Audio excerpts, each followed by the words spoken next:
Hello guys, welcome back to our channel. This is part 3 of series of our love story, How We Met. If you haven't checked...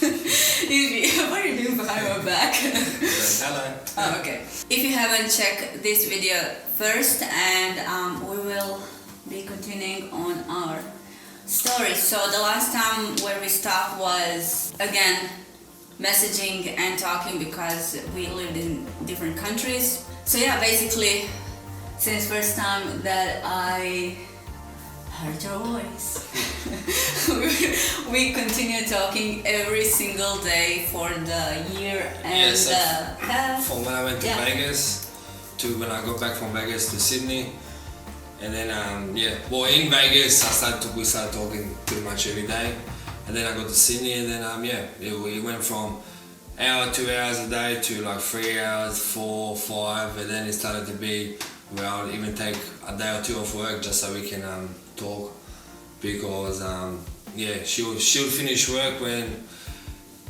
she finished work. It was like 4 in the morning for me when I had to go to work in Australia. So it's a bit hard to talk to her whilst I work, and there was times where I'd take time off because I simply just enjoyed talking to her. Like, we had so much fun just talking. Like, that's why I always say that it's crucial just to be friends, and before you know it, it becomes something else, because just the time that you literally get to like fully know that person. So we went through, I think, every possible topic during that year and a half.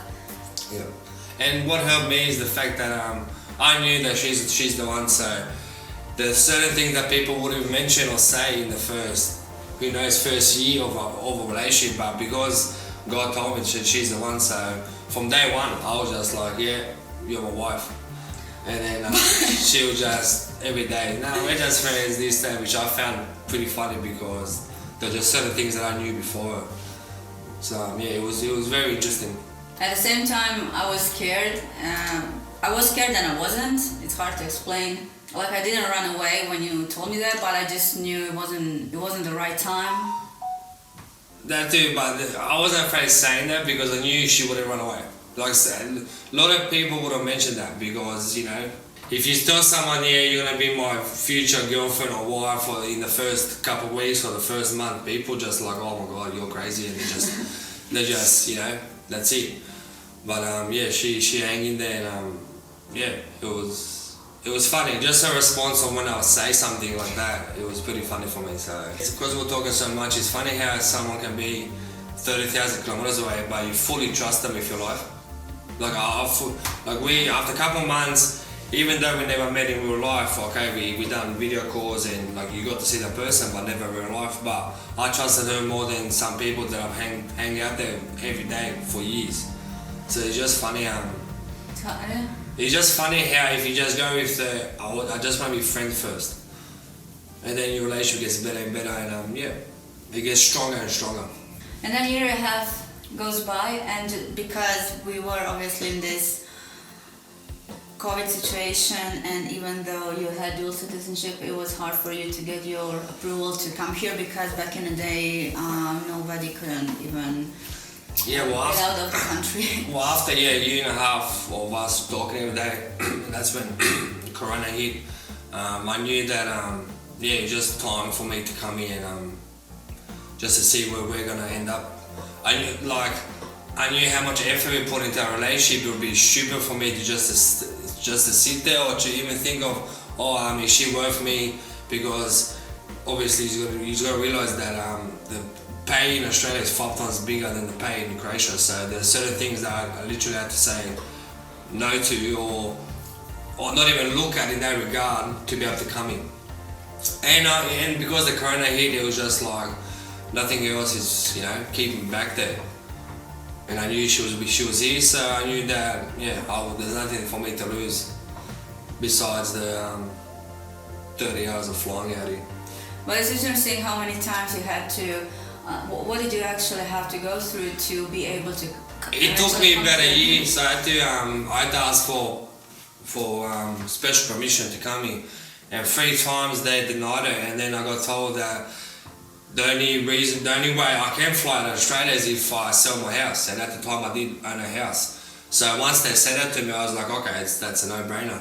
I was just over the lifestyle there, and I really want to give it a go with Ivana. So I put my house on sale, sold the house. Once I got the paperwork of me selling the house, I sent it in, and then it was funny though, because the first 3 times that I put the special permission in, it took them about a week or 2 weeks to reply back saying, no, you can't fly out because of Corona and rah. And the fact that they made me so the only way I could fly out is if you sell your house and if you promise that you're not coming back within a year or year and a half. And I don't know how many times you said you would apply for a visa, and the last time when you did, you got a response really quickly. And I remember within a couple of hours. Yeah, I remember I was with my students back in Zagreb doing makeup classes, and I just took a second when you sent me a message that you're gonna reapply again, and I just said, like, God, if this is your will, like, just open the doors and make it happen. If it is, it will happen, regardless how the situation looks. It looked really bad because we were here in we were in a lockdown, so the situation looked really bad. But then I went to sleep, and then next morning when you called me, we were talking for maybe 15-20 minutes, and I even didn't know that you got your approval, and you didn't even say anything while we were talking, because before that, but I was asleep, he sent me a message that he file that he got, and I'm like, huh, you didn't even tell me anything. It's funny though, I feel like it was all I left in the right time, because even I was in lockdown then, but even when I was in lockdown after I left, they even put much more restrictions, and even if you sold your house after that, it wouldn't make a difference. I just got some special permission. But at the same time, when I got to Croatia, there's parts of Croatia that when I got home to my house here in Croatia, they went in lockdown. So we literally came like a day or two before full lockdown in Croatia, and then I couldn't even leave my house when I arrived here. So it was just everything happened in a perfect time. Me selling the house, me coming here, and just a thanks to the person who gave me the permission to even fly out here. But I believe that they probably didn't think that I'm gonna sell my house and go to those extreme lengths of leaving the country. But you gotta do what you gotta do. Like I said, end of the day, it all comes down to how far you're willing to go, and I'm willing to go all the way. I was prepared to, and I'm always prepared to go all the way. Like everything that I do, I always either I'm gonna put 100% on me, or I'm not gonna do it at all. So it was. A lot of people say, well, you've never met, you're selling your house, you go in there like you know what's gonna happen, and I'm just like, I do know what's gonna happen.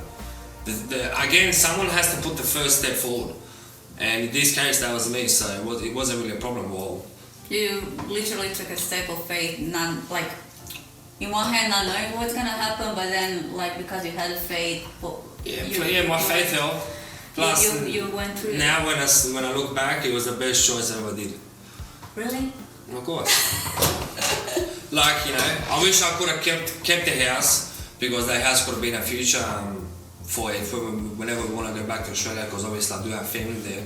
So our life is always gonna be between Sydney and Croatia. So I'm a bit sad that I had to sell my house, but it was the only way to leave the country. So that's all good. It doesn't matter. I'll be able to buy a house in a couple of years, so it's not a problem. That's something you always can. Do your investment and go buy and sell, and it's just a material stuff. Well, that's what it comes down to. This changed the course of our life. Yeah, well, that's what it comes down to. Do I care more about my house, or do I care about meeting the love of my life? So, that's the point. The point is that, what makes a home? A house is family. That's right. It's your loved one, and your. So my home is wherever me and you are together. Either that being here or being in Australia, and one day we'll go back. But for now we're living this chapter. I agree. And again, for me, it was both exciting, and I was nervous. I couldn't wait to actually meet you, and it was such a weird feeling to have your best friend who you haven't even met in real life. That's something I don't think I'll ever be able to explain. And then we actually met for the first time. And what happened in the airport when we saw each other for the first time, you'll see in our next video, part 4, right? That's correct. Okay, so we'll see you in our next Thank video. you and stay tuned. Ciao.